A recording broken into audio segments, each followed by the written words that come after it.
Esse é o Ancapso e nós vamos falar agora da condenação do Fernando Collor por corrupção na Lava Jato, meu amigo. Isso aqui não é corrupção da época que ele era presidente, não. É corrupção entre 2010 e 2014, durante o governo Dilma, em que ele foi acusado de corrupção na Lava Jato. Todas aquelas coisas que tinham provas, né, tendenciosas e coisa e tal, que foi tudo prova obtida de formas por delação premiada, que é um absurdo, que o Moro forçou a barra e não sei o que lá. Pois é, para o Collor valeu, cara, olha só que coisa. Estão condenando o cara a 33 anos de cadeia, sendo que o benefício que ele teve aqui, meu amigo, foi muito menor que o benefício do Lula. O Lula ganhou lá o triplex no Guarujá, ganhou o sítio de Atibaia, ganhou mais um monte de coisa. O cara aqui parece que teve só uma mudança de bandeira numa distribuidora e coisa e tal. Vamos entender esse assunto. Afinal, o Collor merece ser condenado? Lógico que merece, né? Só o que o cara fez quando ele era presidente, ele merece tudo de ruim que aconteceu na vida dele. Aquele confisco da poupança, meu amigo, se você não viveu essa época aqui do Brasil, que bom que você não viveu essa época aqui do Brasil. Enfim, merecer, ele merece. Agora, a hipocrisia do STF tá impressionante. É o que eu falo para vocês, a minha visão dessa história, eu não sei, posso estar errado, não tenho evidência nenhuma disso. A minha visão dessa história é que alguém tá com alguém na mão, né? Aquele negócio da Vaza Jato ali, tem alguma mensagem de alguém que alguém tem que, na hora de mandar, olha, quero que condenem fulano e coisa e tal, e o fulano é condenado. Eu não sei não, a impressão que eu tenho é alguma coisa nesse sentido, porque é muita hipocrisia, cara. Essa notícia foi sugerida por Ambatucan e Rodrigo Américo Saize e várias outras pessoas. Obrigado aí ao pessoal que sugeriu a notícia. Obrigado a você que está assistindo o nosso vídeo. Se você gosta do nosso conteúdo, por favor, deixe o seu like e se inscreva aqui no canal, né? Pois bem, o STF já formou a maioria para condenar o Collor por corrupção e lavagem de dinheiro. O placar neste momento está 6-1. Já votou a maior parte dos ministros do Lula. Do lado do Bolsonaro, o André Mendonça votou a favor, mas votou a favor com uma pena menor, né? Disse que o cara era culpado, mas não era culpado daquilo tudo ali. Mais razoável. E o Nunes Marques votou contra. Então os dois votos que destoaram foram esses dois. O resto da galera, Alexandre de Moraes, Barroso, Luiz Fux, Carmen Lúcia, esse pessoal todo, meu amigo, eu não sei o que o povo tem, o que aconteceu de 2018 para cá, foi algum momento em 2019, na época da Vaza Jato, alguma coisa apareceu que esse pessoal mudou de posicionamento de uma forma.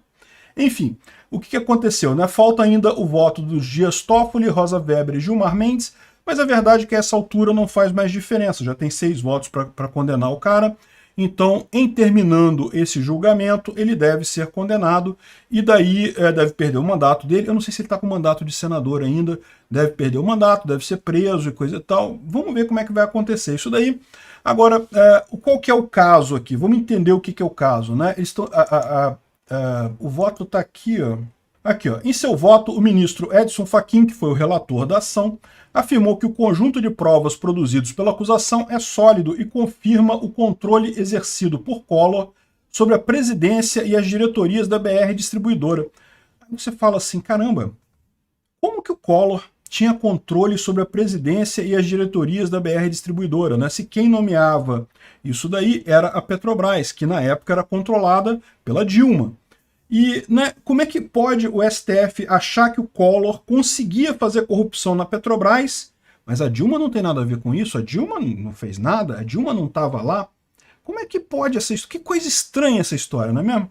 Enfim, segundo Sua Excelência, documentos apreendidos e o controle de trocas de mensagens e e-mail somado aos depoimentos de colaboradores premiados. Então aquele negócio de colaboração premiada que não valia na época do Lula, não, aquilo ali foi o Moro que forçou as pessoas a fazerem delação, aquilo ali não vale, pô, o Lula, pô, suspeição, não pode não, mas agora pro Collor vale, pro Collor não tem problema nenhum, vale mesmo, né?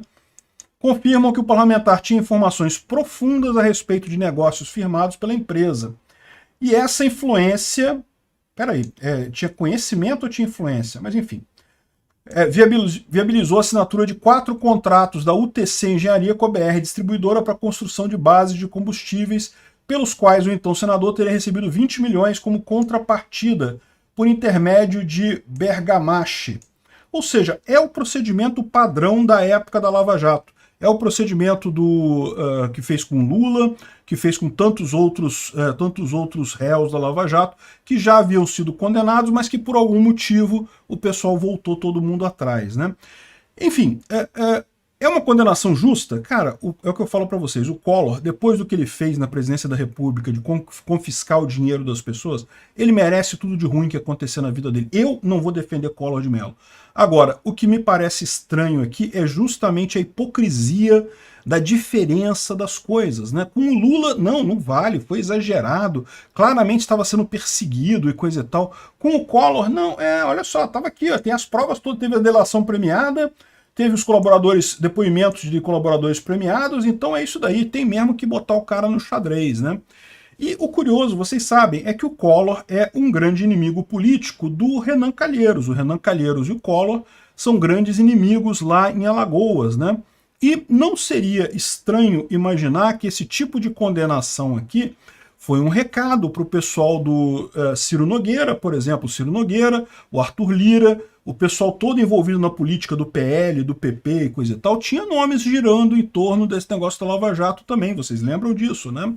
Ou seja, não seria impossível imaginar que isso daqui, na verdade, é um alerta para essa coisa. Por quê? Porque o próprio Collor, ele apoiou o Bolsonaro na última eleição em 2022, né? E esse talvez tenha sido o crime que acabou condenando ele, né? Ou seja, o que levou o pessoal a cometer isso daí pode ter sido justamente o fato dele ter apoiado o Bolsonaro, e o STF agora quer dar um recado ao pessoal que apoia Bolsonaro, dizendo, olha só, agora a gente vai condenar o lado daí, não interessa. Ah, mas tem menos evidências, tem menos provas do que tinha no caso do Lula. Mas não interessa, agora a gente vai condenar. Ah, mas e a prescrição e decadência do que aconteceu? Ah, não, mas isso é detalhe, isso a gente resolve aqui, já está correndo o processo aqui no STF, então não tem esse papo de prescrição e decadência, não, vamos condenar mesmo, vamos botar na cadeia, né? Enfim, é uma situação realmente complicada isso daqui, meio que evidencia isso daí. E o ponto é esse, né, o que eu falo para vocês. Qual que é o recado que eles estão dando aqui? A minha visão é essa, eles estão dando um recado para o pessoal da oposição, que olha só, a gente pode achar que, vamos achar alguma coisa aqui na Lava Jato para incluir vocês, não conseguimos achar nada contra o Bolsonaro, mas a gente consegue de repente achar contra o Ciro Nogueira, contra o Valdemar da Costa Neto, contra o Arthur Lira, sei lá, contra mais quem ali nessa história, né? Enfim, isso é uma coisa. A outra coisa que eu vejo nisso daqui é justamente a política regional de Alagoas, né? O Collor de Mello, como eu falei, é inimigo do Renan Calheiros. O Renan Calheiros está muito bem posicionado nessa nova estrutura de controle do Estado brasileiro, né? Nesse governo Lula, nessa elite aristocrática socialista brasileira, está muito bem posicionado. E aí é uma coisa que eu vejo para vocês, que eu falo para vocês, que eu não sei, né? Eu fico com essa pulga atrás da orelha, eu não sei se isso é verdade não, tá? Não tenho nenhuma evidência disso. Mas a visão que eu vejo disso daqui é que em algum momento ali em 2019, quando vazou aquelas mensagens da Vaza Jato, a grande coisa é isso, tem muito mais coisa da Vaza Jato ali do que a gente ficou sabendo na televisão, né? Houve inclusive um cuidado muito grande na hora de divulgar essas mensagens. Eu fico me perguntando se nesse episódio da Vaza Jato também não vazaram informações de conversas dos ministros do STF. E daí esse pessoal, esse grupo que está no poder agora, usou isso para chantagear os ministros do STF para tomarem as decisões que acabaram sendo tomadas ao longo deste tempo. Eu fico me perguntando se não é isso. Na boa, porque se você parar para pensar, o STF ele vinha tomando decisões consistentes com a Lava Jato, né? Acreditando na Lava Jato. Entendia que o governo Lula era um governo ruim para o Brasil, né? Quando foi em 2019, eles liberaram o Lula, mas isso eu esperava, tá? Porque esse negócio de manter o cara na cadeia era muito feio, coisa e tal, liberaram o Lula. Mas o que eles fizeram depois disso, em 2020, 2021, que foi tornar o Lula elegível, aquilo ali, eles tiveram que fazer uma mudança tão grande no posicionamento deles, tiveram que mudar tanta coisa no que eles pensam, que eu fico me perguntando se foi uma coisa natural mesmo, se foram eles que pensassem, realmente a gente estava errado sobre isso, vamos mudar o nosso entendimento, ou se não foi alguém, olha só aqui, ó, tá vendo essas mensagens aqui, ó, vai tudo para a imprensa se você não mudar o seu posicionamento. E com isso conseguiram segurar esses ministros, e até agora, de tempos em tempos, eles falam, olha só, eu quero foder o Collor de Mello, porque o Collor de Mello era meu inimigo político aqui em Alagoas, então eu quero ferrar ele. Dá teu jeito aí, senão vai vazar coisa para a imprensa.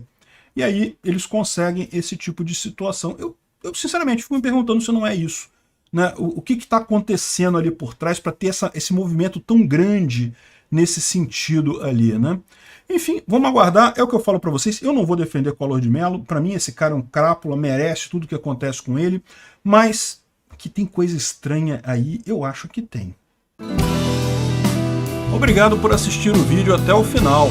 Além de curtir, compartilhar e se inscrever no canal, considere se tornar patrocinador com valores a partir de R$ 1,99. Clique no botão Seja Membro abaixo para saber as condições e vantagens de patrocinar o canal. Mais informações sobre o nosso projeto, visite nossos sites indicados na tela.